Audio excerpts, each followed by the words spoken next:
Dieses Brot haben wir heute gemacht. Ha. Was ich sagen will ist, Brot ist Leben. Warum? Menschen töten Menschen in dieser Welt für Brot.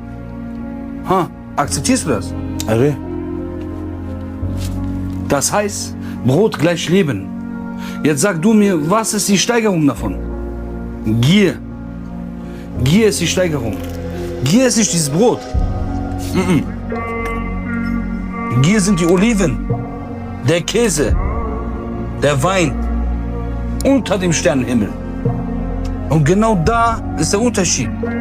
Wir sind hier, um besser zu leben. Der Rest der Welt wird überleben.